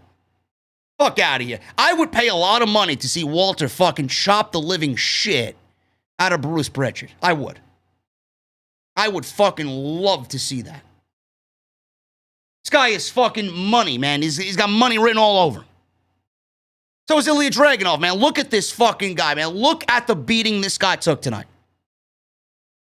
Look at this. Yeah, Jesse texted, Walter versus Corbin confirmed for the next 9 months. Yes, please kill me. Please fucking kill me, man. Can you imagine? Can you imagine that's his desk? People are saying he's going to the main roster after this show. Are you fucking kidding me? I'm Walter. I'm like, yep, I'm getting a fucking plane right back to Europe after this shit is over. Fuck you. Fuck you, man. Dragonov, he got his fucking ass beat tonight, man. His chest looked like you go shopping in the fucking meat aisle down at Stop and Shop. You pick up the ground beef, man. You're ready to make some fucking hamburgers on a nice summer afternoon, right? Throw those burgers on the grill. Dragonov's chest looked like a fucking half a pound of chopped meat, man. Everywhere. Blood clots and fucking red and marks all over his chest. If you wanted somebody to show you how legit they are, man, it was Ilja Dragonov in this match. If anybody ever questioned why Walter lost the championship, you look at this fucking guy and what he did tonight and what he looked like after the match, and then you question Ilja Dragonov, man, what the fuck is your problem? Honestly. This was it was almost a shoot fight. And I know they've had history before in Germany. I know. I don't know anything about it, but I know. So imagine how these guys are feeling. Imagine how these guys are feeling after this match, man, and how much praise is being showered upon them. Unbelievable. I'm going to take it up at the end. I'm not going to go through the whole match because there's no fucking way. There's absolutely no way that anything I say is going to do it justice. If you miss it, go and watch it. If you got Peacock, go and watch it. They just added a fast-forward option, I believe, to the Peacock show. Now, Dragonov, he got up. Right, Walter counted a torpedo Moscow, which is, I believe, his finishing move, into a sleeper suplex. Dragonov got up, hit a torpedo Moscow to the back of Walter's head. Then he hit a torpedo Moscow for a very close near fall. Walter got back to his feet. Dragonov laid in repeated chops. He ran into a hard chop from Walter. Went for a near fall. That should do a lot of people in. Normally, it did not. Near fall. Walter climbed the ropes. Dragonov popped up. Hit a superplex. Followed by a missile dropkick. Both guys were down. Walter hit a fucking shotgun dropkick. Walter hit a shotgun dropkick. And then a stacked powerbomb for a near fall on Dragonov. Walter slapped Dragonov across the face. I laughed my ass off because you couldn't pay me $1,000 to take a chop like that from Walter, man. Holy shit. Slapped the shit out of him. Sounded like a shotgun blast at the CWC. Hit a running knee, followed by a powerbomb. He then climbed the top rope. He hits a fucking big splash off the top rope. Same way he won the title from Pete Dunne. Draganov kicked out. Near fall. So, Walter then grounds and pounds Draganov. Stiff shots if I ever seen him. And then he went for a Cobra clutch, or some type of clutch. Gojira clutch, Koji clutch. I don't know what the fuck he went for. Some type of clutch. But Draganov flipped out of it, hit a diving headbutt. Draganov was raining repeated elbows down upon him, and then he locked in a sleeper. Walter climbed the ropes with the sleeper still applied by Draganov. He jumped off the top rope to break the sleeper hold. Look at how fucking great Walter is. I can't get out of this fucking thing. He still got it applied on me. I'm going to climb the top rope. I'm going to fucking throw myself off the top rope to break this goddamn sleeper. Draganov popped up, and he was laying in more elbows. Draganov locked in the sleeper again. Walter got back to his feet. He fell backwards. Draganov wouldn't let go. He laid in some desperation strikes and cross faces with some punches, locked in the sleeper again, and Walter tapped out. But this time, Draganov with the sleeper leaned back, choked him out, and Walter tapped out. Walter tapped out. I loved the tap out victory because there's no fucking man on this planet that's going to knock Walter out with a pro wrestling move and pin him 1, 2, 3. So the tap out to me was absolutely the right way to go about it. Right way to go about it. Anybody, it's not out of the realm of possibility for a guy like Draganov to fucking tap out somebody like Walter and the size of Walter. So I loved it. He wins the United Kingdom Championship. After the match was over, crowd was standing on their feet. They gave these two a standing ovation. Draganov, Walter was still laying on the mat. Walter was laying on his back in the ring. The best shot of the entire pay-per-view tonight was Walter laying on his back, Draganov holding the championship up in the air. He puts his foot, his right foot, across Walter's chest as he holds the NXT UK Championship in the air. That was the money shot, man. It's almost as if Draganov went into battle with a fucking fire-breathing dragon, cut this guy's fucking head off, cut the dragon's head off, and then he reveled in his own fucking victory and relished in his own blood that he killed this dragon. And he holds the NXT UK Championship up in the air. You cannot script a better championship match. I wish this match was in front of a sold-out arena, man. 10,000 plus. I can only imagine a proper NXT TakeOver crowd with these two guys and the match that they put on tonight, especially in the last 10 minutes. Especially in the last 10 minutes. Imagine a real TakeOver crowd, not the Capitol Wrestling Center. Fucking unbelievable, man. Match of the year in WWE. Match of the year. I urge you guys to go and watch it. If you love professional wrestling, you go watch this match. Cameron Grimes and Ted DiBiase were backstage. Mackenzie Mitchell asked about Grimes' victory earlier tonight against LA Knight. Grimes says there's a man looking down on him who's proud that he is the champ, his father. DiBiase called for a big celebration, passed out money, gave Cameron Grimes a couple of hundred, gave Mackenzie Mitchell a couple of hundred. Grimes announced that the $1 million celebration for this week's NXT TV is on. We don't have to stop celebrating tonight. We're going to celebrate all weekend long on into Tuesday nights, man. So they are celebrating the $1 million championship victory. Samoa Joe was pacing back and forth like a wild animal in his locker room. William Regal walked up to him. William Regal says, listen, I'm supposed to remain unbiased here, but I want you to know, I want you to kick Kross's ass tonight. Samoa Joe smirked, and he went back to pacing like a wild animal.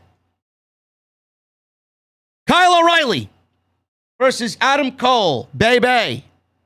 Kyle O'Reilly beats Adam Cole in a undisputed finale, 2 out of 3 falls match. The first fall was a standard, normal one-on-one singles match. The second fall was a street fight. And the third fall is, if necessary, a steel cage match. Most of these matches typically go to a third fall. There was no way that Adam Cole was winning this match. There was no way that Kyle O'Reilly was going to beat Adam Cole 2 pinfalls to 0. This was undoubtedly going to go to a third fall. There's a methodical way to do it, though. There's a methodical way to do it. I did not like the pacing of this match at all. I thought the match was fine for what it was. Kyle O'Reilly is a great professional wrestler. Adam Cole is one of the best wrestlers on the planet.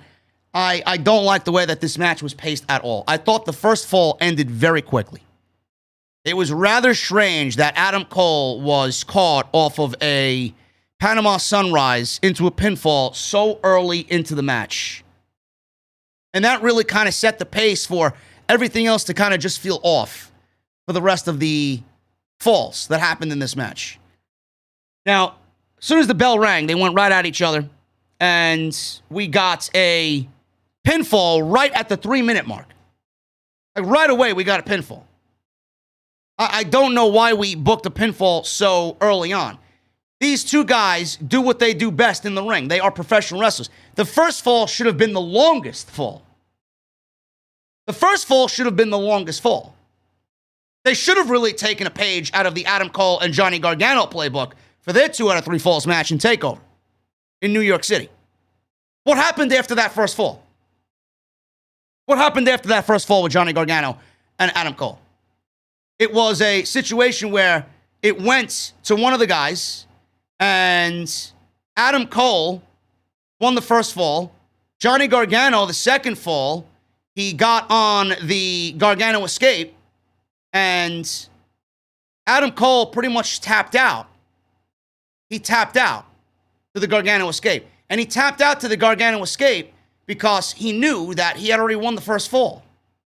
So it was just brilliant booking on Triple H and NXT's behalf. This, I didn't really understand what they did here. 3 minutes. And Adam Cole got a surprise, I don't believe what just happened here, roll-up from Kyle O'Reilly.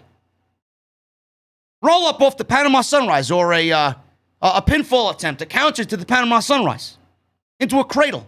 1, 2, 3. 3 minutes. So we got the second fall being a street fight. So instead of the first fall being the longest, and then the street fight kind of being something that, doesn't go as long as the first fall, kind of takes the toll on both of the guys, and it could be used to set up the third fall. I don't understand why I would have had Adam Cole win the first fall. I would have had Kyle O'Reilly win the second fall. That's the way I would have did it. I don't understand what they did here. So the second fall was a street fight. Cole went to the floor. O'Reilly took him out. And we had both of these guys outside. Propped him up on a chair. He placed a trash can over Cole's head, did O'Reilly. And took Cole out with a running dropkick.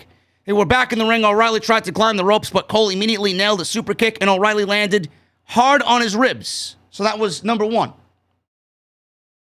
And Cole then obviously targeted O'Reilly's ribcage. Cole attacked O'Reilly's midsection with a chair. He propped up the chair in the corner, taunted O'Reilly. He came back with some right hands. O'Reilly couldn't follow up because he was in too much pain. And he got Irish whipped. And he tried to avoid the chair. And he tried to pull a Baron Corbin. Baron Corbin does that slide to the outside. He rolls around the ring post and then slides back into the ring. I don't know if he was trying to pull one of those. But he tried to avoid the steel chair that was propped up in the corner. He rolled to the outside, but instead of rolling to the outside, he hit the steel post and again hit his rib cage, which was the focus of this fall. Cole was using a kendo stick because it's a street fight. And he was using it on O'Reilly's ribs. He looked to go for the last shot, but he opted for a kendo stick shot, and then he did a backstabber with the kendo stick. He locked on Dr. Britt Baker, DMD's lockjaw, which got a kick out of Dr. Britt Baker, DMD, on Twitter because she simply tweeted, "Bay Bay." after the move was executed. So he got on a lockjaw, which was a homage to his beautiful girlfriend sitting at home watching him wrestle. Then he used the kendo stick for leverage before breaking the hold to obviously continue his attack on Kyle O'Reilly. Cole taunted O'Reilly, telling him to stay down. O'Reilly was trying to fire back up. He got up, right hands to Cole. He couldn't overcome the pain of his ribs, and that led to a big kick to the face from Cole. But O'Reilly used a switch, standing switch, hit a German, and then a soccer kick. O'Reilly then dropped Cole's knee over a chair before hitting a dragon screw into the chair. O'Reilly charged at Cole, but Cole avoided it, and O'Reilly went chest first into a propped-up chair that he tried to avoid earlier in the corner. Pump kicks to each other. Both were double downed. Cole rolled to the floor. He wrapped a chain that he found underneath the ring around his fist. O'Reilly found the chain on his side of the ring, wrapped it around his fist. They met in the middle. They were battling fisticuffs with chains wrapped around their fist in the middle of the ring. So Cole stopped all of this, got a super kick on O'Reilly, 2 count. So now they're on the ramp. Cole hit a thrust kick on O'Reilly. O'Reilly applied a guillotine before tossing Cole off the ramp into the plexiglass on the stage. They're back inside the ring. Cole was propping up more chairs, which is what he usually does in these street fight matches. He propped up 2 chairs, the 2 backs facing each other. I knew what was going to happen here. So O'Reilly, he's seeing the danger ahead of him. O'Reilly turned it around, hit a Ushigoroshi to stop Cole. He went up to the top rope, but Cole popped up and dropped him over the propped up chairs on the backs of the chair, the tops of the chair. Last shot, and he wins the second fall. The second fall went about 13 minutes. The first fall went about, I would say, 3 minutes. So we got the steel cage, and the steel cage started to come down. The officials went to go check on O'Reilly. It looked like he was really fucked up from the steel chair shot or spot off the top rope. So the officials and the medical team went to go check on O'Reilly. And he may have been legitimately hurt. I don't know. Cole went over to attack, and O'Reilly got maybe 2-3 minutes of rest, I think, before Cole went to go bring him back into the ring and attack. So O'Reilly immediately countered and perched Cole between the ropes in the cage. He had repeated forearms, followed by a diving knee drop. Cole draped over the top rope. O'Reilly missed the diving knee. Cole missed the last shot. And O'Reilly hit a last shot of his own for a near fall on Cole. So Cole gets a low blow on O'Reilly, then climbed the cage. O'Reilly popped up, and they traded strikes while standing on the top rope. And a big right hand from Cole sent O'Reilly crashing to the mat, already with the hurt ribs. I don't know if he's legitimately hurt at this point, but that probably didn't feel good. Cole then hit a Panama Sunrise for a very close near fall. Cole handcuffed O'Reilly to the top rope and hit repeated super kicks on O'Reilly as he was handcuffed there and couldn't move. O'Reilly caught one kick, caught Cole's foot, locked in a heel hook while he was still handcuffed, by the way, and this forced Cole to tap out. And that was it. That was it. Adam Cole had O'Reilly handcuffed, and then he goes to kick O'Reilly. O'Reilly grabs his foot, locks on a heel hook, and Adam Cole taps out. Legitimately out of nowhere. The match never got started. Ever. The third fall never got started. And I said it before, I'm going to say it again. It doesn't look like, A, it was either planned this way. Maybe one of them was legitimately hurt and they called an audible. I don't know. We'll find out this week, maybe. But if this was the way that it ended, this did not seem like an Adam Cole send-off from NXT to the main roster. Good luck, buddy. Good luck, buddy. HBK and I have done all that we could with you. Now you're Bruce Pritchard's problem. Now you're Vince McMahon's problem. I can't do anything. I can't say anything because anything I say, nobody's going to listen. Nobody's going to listen.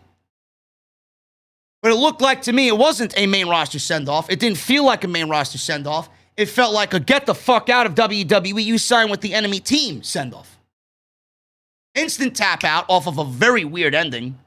And then he got carried out. Never got to say goodbye to anybody. They didn't give him a send-off. They didn't get a standing ovation. Fans were chanting bullshit. I knew some people that were there in attendance. They got back to me and said it was a very weird crowd. Some were chanting bullshit. Some were yelling, go to AEW. Kind of mixed. I don't know. I don't know what happened.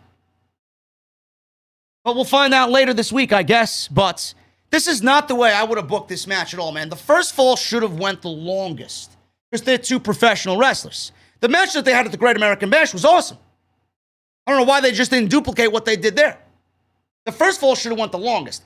O'Reilly should have won or should have lost the first fall. Cole should have won the first fall. O'Reilly should have won the second fall, being the street fight, which would have given Adam Cole a reason to injure him, quote unquote, going into the third fall, just like he did with Johnny Gargano. He had all the rules in his favor. It was his stipulation. He should have lost his match, and then he should have brutalized Kyle O'Reilly, giving him the advantage going into the steel cage. Then O'Reilly makes the babyface comeback and beats Adam Cole in the third fall. But we got everything kind of half-assed here. I thought the pacing of the match was very weird, and the ending was even more weird. It did not feel like a send-off to me. Seems like Adam Cole is headed to AEW, and we can only hope, because we know what his destiny is on the main roster. NXT gave you the lineup for this week's TV show on Tuesday. Hit Row versus Legado del Fantasma in a six-man tag. Breakout tournament finals, Odyssey Jones, who I think is going to be the winner, against Carmelo Hayes, and Cameron Grimes has $1 million celebration. I don't know if I'll be covering or not. I want to see what this new look, these new lights, these new logos, this new music, this new stage, whatever they're going to be doing. I want to see what it looks like before I make any attempts to recover this show on Tuesday night. NXT Championship, Samoa Joe versus Karrion Kross. Samoa Joe defeats Karrion Kross to win the NXT Championship in a very quick main event. Barely went 12 minutes. I don't know how you guys felt about it, man. It just felt very off to me. I don't know if it was because Samoa Joe was in the ring for the first time since February of last year. This was his first wrestling match since February of last year. He looked fine. He looked like the Samoa Joe that I know, but I think Samoa Joe looked a little off tonight. I think Samoa Joe looked a little winded. I don't know what he was really, truly capable of in a main event spot. Karrion Kross comes out without Scarlett. Fans were chanting, we want Scarlett, we want Scarlett. Nowhere to be found. WWE hasn't given us any explanation as to where Scarlett is. They think we're fucking stupid. 1 week we see her, then the next week we don't. I don't get it. We saw this woman for a year and a half with Karrion Kross come out, lead him to the ring, singing his theme music, the whole entrance, all the ambiance, the lighting and the smoke. And then 1 week turns into 2 weeks, 2 weeks turns into 4 weeks turns into burial. Now he's on the main roster. Scarlett's nowhere to be found. Figured this is his last match. Where's Scarlett? Did they get divorced? Fucking no. Where the fuck is she? We're not stupid. Supposedly she's not medically cleared. From what? Did she have something bad in catering? Does she got a stomach bug? What is she not medically cleared from? She don't even fucking wrestle. She comes out, she stands out there, and she looks good doing it. And you know what? She's an important aspect to his act. She didn't really do much of anything, but her presence added so much. I don't get why she's not there. Give us a fucking reason. Nobody said anything. Reports don't know. The commentary team doesn't fill you in. Who the fuck knows? Who the fuck knows? Unless they're going to debut her on the main roster and come up with some weird fucking stupid story about where she went and now she's back. It's ridiculous. I don't know what it was with these two guys, but it seems like they didn't really gel. I know a lot of people are saying Kross is garbage. Kross sucks. Kross is not a good wrestler. Kross is very good at what he does. He's got the basics of what he needs to do down. Is he a fucking Bret the Hitman Hart? Is he going to be a technical fucking master in the ring? He doesn't need to be. I don't think he's terrible. But for some reason, these guys didn't gel. I wasn't interested in this. I wasn't. I think the promo packages and the build to this match were better than the actual match. And you want to know why that is? It's not Triple H's fault. It's not William Regal's fault. It's not Shawn Michaels' fault. It's not Road Dogg's fault. You know why this video package before the match that they aired was better than the actual match? You want to know why the build to the match was actually better than the actual match? It's because Vince McMahon feels like he needs Karrion Kross on the main roster. He felt like he needed Kross on the main roster in the middle of the build for this match. Vince needed him for whatever reason on Monday Night Raw. Do you want to know why this match did not have a big fight feel when the bell finally rang? It's because we all knew the same thing collectively watching this match. Karrion Kross is a loser. That's why it didn't have a big match feel. Why didn't it have a big match feel? Because we saw this guy on the main roster. We saw him lose to Jeff Hardy in 90 seconds. We saw him lose to Keith Lee, all while being the NXT champion. The undefeated NXT champion. So when people ask, well, why didn't it have a big fight feel? Why didn't it feel bigger than what WWE portrayed it to be? The build was great. Everything was great. The promo work was great. Samoa Joe coming back was great. Karrion Kross is a loser. Main roster felt like they needed him, but they couldn't wait. They couldn't wait till August 23rd for Kross to show up on Monday Night Raw. They needed him 5 weeks ago. They needed him 5 weeks ago. For what, I don't know. They needed to ruin his credibility, and they needed to teach him a lesson, and they needed to teach NXT and Triple H a lesson. That's why they needed him. Oh, this NXT champion guy. Yeah, we're changing everything that you know about NXT. Your guy, we're bringing him up. We're going to show everybody what NXT really means to us. This guy, we're going to take his woman away from him, and he's going to lose and be portrayed as a loser. How could it have a big fight feel when you already know what the ending is going to be before the match even starts? There was no way Kross was winning this. There's no way anybody watching this expected Karrion Kross to retain the title. This guy's fucking demise was already given to us 5 weeks ago. Goodbye. Now you're Vince McMahon's problem. Now Vince has you all to himself. You ain't splitting time between Orlando and the main roster anymore there, big boy. You're done. Now Kross could transcend the Raw roster and he could go right to the top. He could be the next WWE champion for all I know. But until that actually happens, I'm going to continue to call this guy a loser because everybody else before him that was called up is exactly that, a loser. Keith Lee's working fucking dark matches, for Christ's sakes. I'm supposed to expect Karrion Kross to break through and all of a sudden be the big guy on Monday Night Raw? Give me a break. Give me a fucking break, man. Kross is already done. His appeal is dead. His mysterious mystique is gone.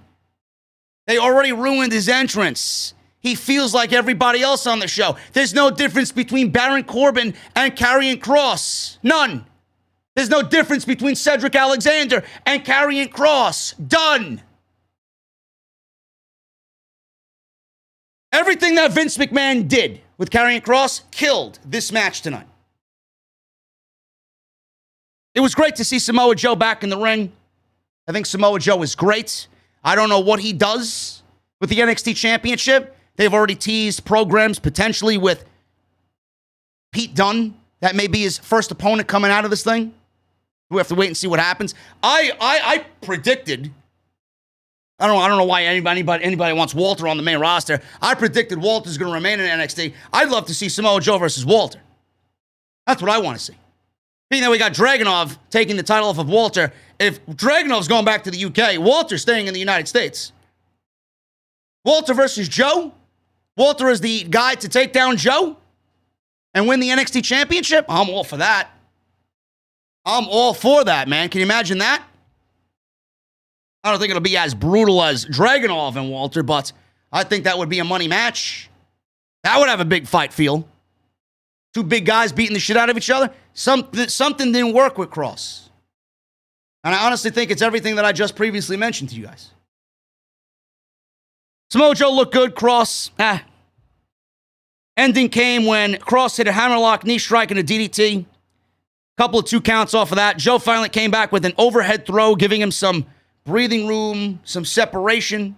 Joe laid in some strikes, hit a big boot, running senton, locked in the coquina clutch in the center of the ring. Kross eventually rolled out of it, locked on for the cross jacket. Joe was firing back. He finally broke the cross jacket. Kross hit a forearm to the back of Joe's head. Joe reversed a clothesline into a Uranagi. He hit a top rope enziguri, leaving Kross in position for the muscle buster. And that was it. Samoa Joe gets the 1, 2, 3. Samoa Joe posed on top of the ramp. And Samoa Joe is your new NXT champion, who I predict will feud right out of the gate to start his reign with Pete Dunne. That is it. Guys, that is your NXT TakeOver 36 review. And I'm glad you guys joined me, man. We had close to 3,000 in the chat tonight. We had a giveaway of a tipple glass that went to Ryan Heisler. Ryan, if you're listening to me, bro, you gotta hit me up with the email, man. Full name, first and last name, and your mailing address. I'll have Hoot Media send that out to you immediately. Thank you guys so very much, man. Over 1,000 likes. I appreciate it. Let's try for 1,200 before we get out of here, man. Hit that thumbs up. Hit that subscribe button down below. Turn on the bell for notifications. Go check out all the other videos that you might have missed, man. We went to depths we never went to, man, this weekend. 5,700 on Friday for Rampage in the chat. 5,100 for Saturday SummerSlam show. We broke fucking records and showed everybody in the community why this show is not to be fucked with, man. The power of this show is unreal. And it's thanks to you guys, man. I appreciate every single one of you. Follow me on Twitter at JD from NY206. That's Twitter and Instagram. And if you guys want to go get any merchandise, man, that's Bonfire down below, Patreon. You guys name it, man. It's all down in the description for you. We're going to go over some Super Chats. We got some Super Chats to go over. If you guys want to hang out, I'd love to have you. This is usually the time where I say it's last call. I got my cold beverage. Hopefully you guys got yours. Let's see what happens here, man. Let's start at the top with Matt Eagle with a $4.99 Super Chat. Vince took away Kross's undefeated streak, his wife, his entrance, his manhood, and now we lost the NXT title. Literally all that made Kross special. Kross is just like everybody else, man. Ordinary.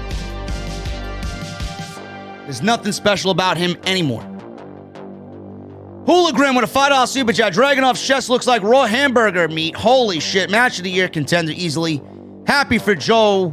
Walter is fucked and AC is all elite, baby. Adam Cole is all elite, bro. I'm feeling it. Cole versus Punk. Cole versus Bryan. Cole versus Omega. Cole versus Jungle Boy. Oh. Cole versus Darby. Give it to me. Give it to me, man. Sean Crockett with a $5 Super Chat. Hey, JD, love hearing your reviews. GOAT. Love hearing your take on all wrestling. Live vicariously through your reviews. Mr. No Days Off, bro. Thank you, Sean. I appreciate you, man. Jacob Donnelly with a $5 Super Chat. I enjoyed TakeOver tonight, but after this weekend, I may have a stroke if Adam Cole shows up on Dynamite in the near future. Bro, I think I'm more excited about Adam Cole joining AEW than I am Daniel Bryan. Honestly. Cole is probably my number one right now. He's been my number one for a while. Aura with a $4.99 Super Chat. Just listening to your voice makes my day. That's very kind of you, Aura. I don't have any interest in wrestling anymore, but I still watch you. Keep it up. We're happy to have you in the venue, Aura. Thank you. Zach Wiles with a $4.99 Super Chat. Samoa Joe is one of my favorites in this era, so happy to see him back in a wrestling ring. Vince was a fool to let him go to begin with. Vince is just a fool, period, man.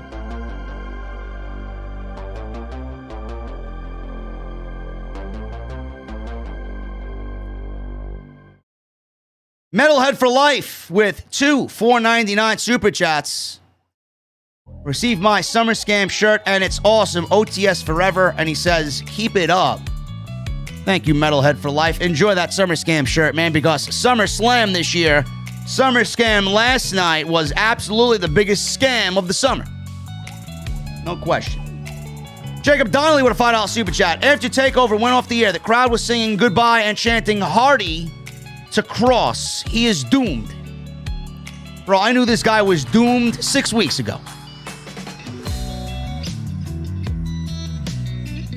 He gets what's coming to him, man.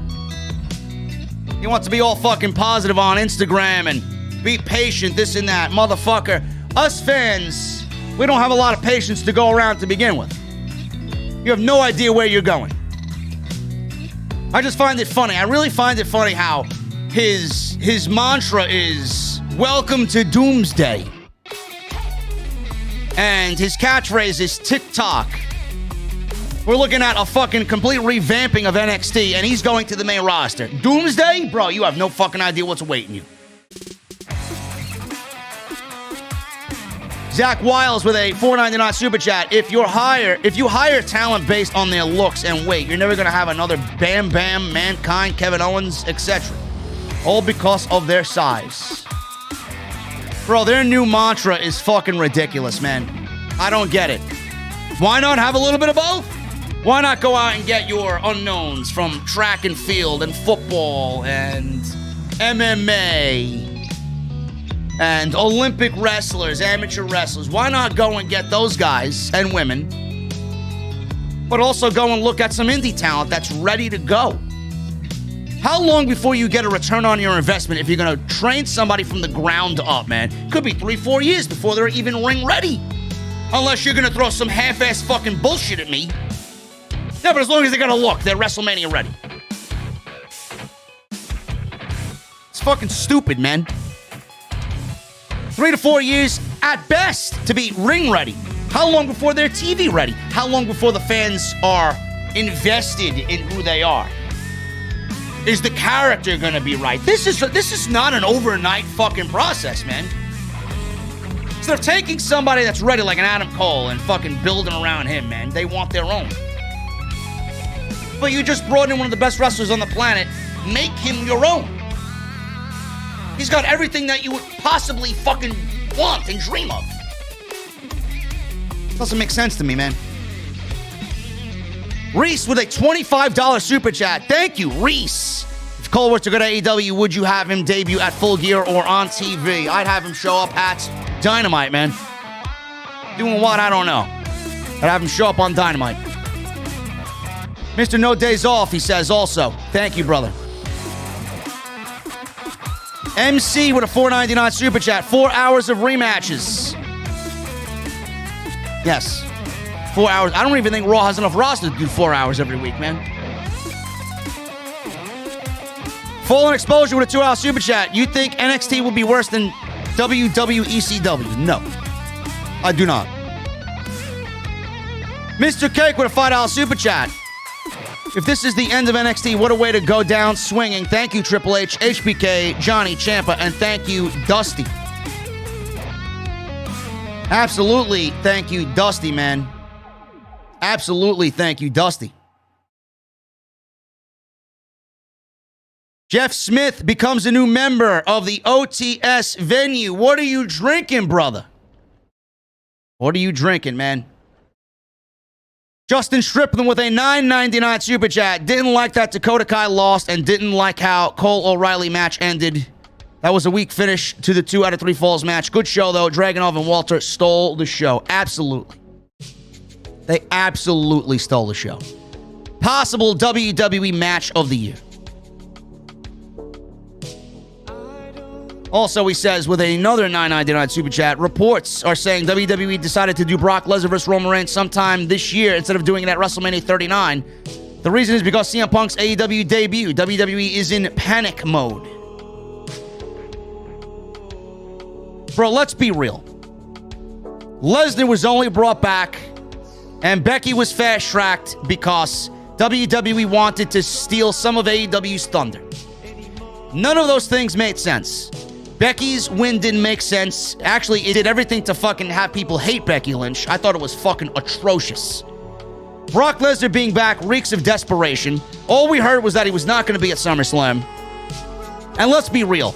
All the rumors about WrestleMania 39, bro, WWE doesn't even have plans for Monday Night Raw, let alone WrestleMania 39. Did anybody really believe that Lesnar was going to be saved for WrestleMania 39 against Reigns? Give me a break.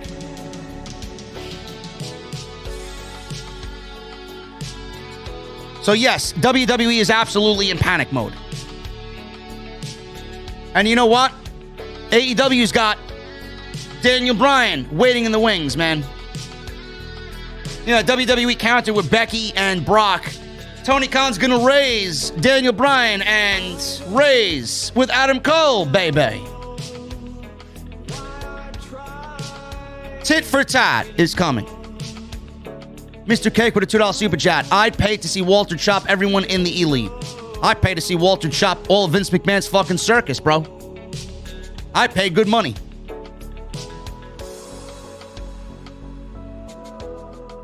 Francisco Coronado with a $5 super chat. That cheesy from the chops reminded me of Daniel Bryan at the Greatest Royal Rumble. Thanks for this week, JD. You really worked a lot for us, the GOAT. I appreciate you, Francisco. I'll be back tomorrow during Raw, man. The week is not over yet.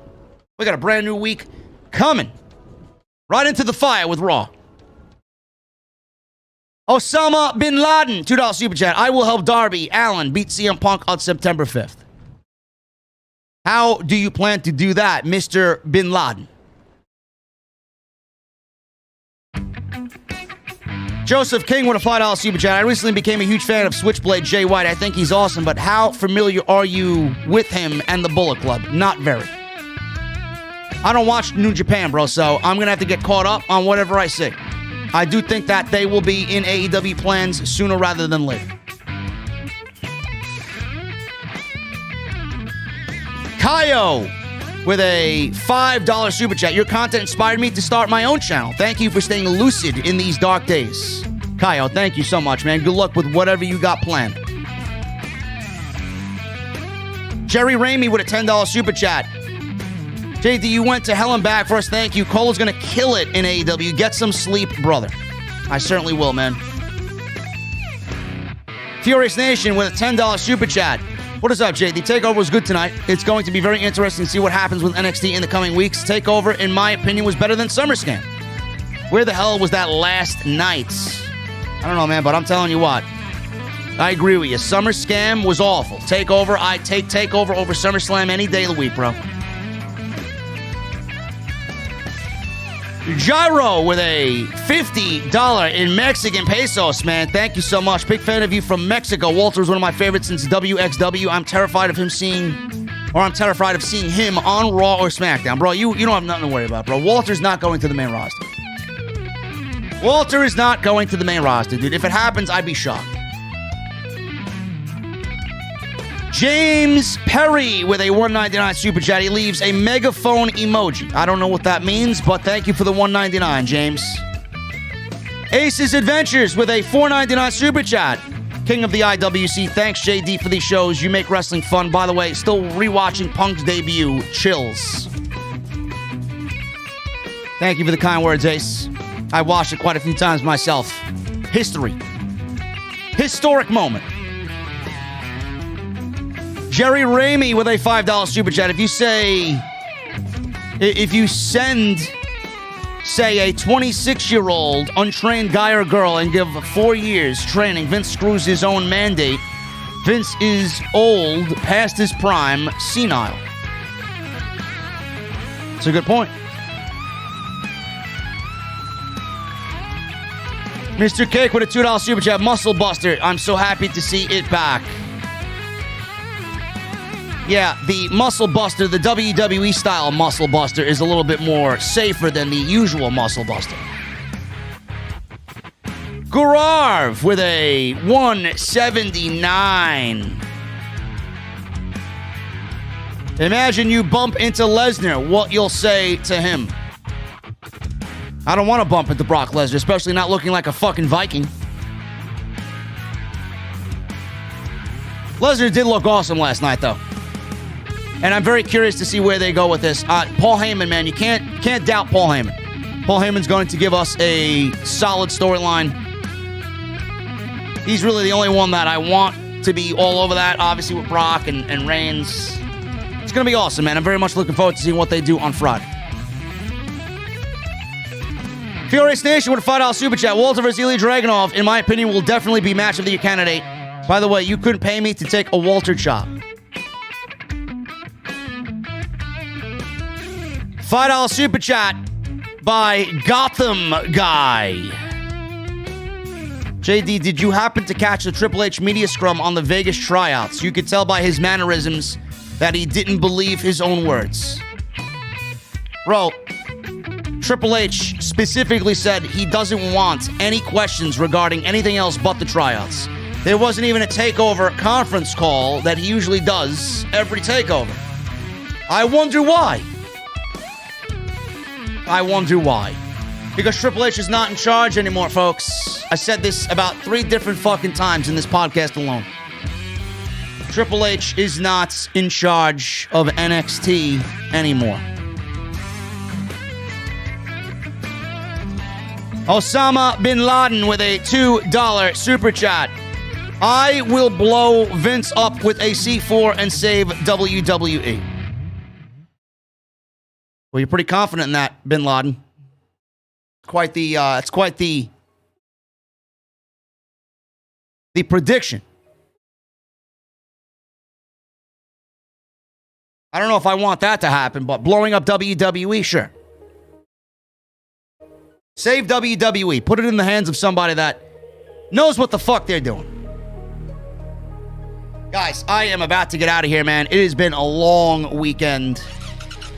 And I appreciate every single one of you, man. Gonna get myself ready for a brand new week of content. Monday Night Raw tomorrow night. I don't know what happens on Raw, but I'm not expecting much. It's Monday night. CM Punk has his Dynamite debut on Wednesday. That is what we are all excited about. And TakeOver is over. This has now led us to a new day in NXT, man. Revamping NXT begins this week. What happens? I don't know. I'm hoping for the best. But I thank you guys so very much, man. Please follow me on social media at JD from NY206. That's Twitter and Instagram. Hit that subscribe button down below. We just blew past 126,000 subscribers, man. We're on our way to 127. So hit that subscribe button. Turn that bell on for all notifications. Go check out all the content on the homepage, man. Everything you need from this past weekend is right there. Edgar Estrada with a $50 last-minute super chat. Yo, those shops by Walter, holy shit. Didn't want Walter to lose, but Dragonov deserved the win. Samoa Joe returning to wrestle was a great moment. So happy he's the champ again. Enjoy your night, bro. Love my OTS fam. Edgar, you fucking beast, bro. Thank you so much, man. Ryan Heisler, make sure you reach out to me, bro. Make sure you reach out to me. You got your tipple glass. Email me at jd@yahoo.com.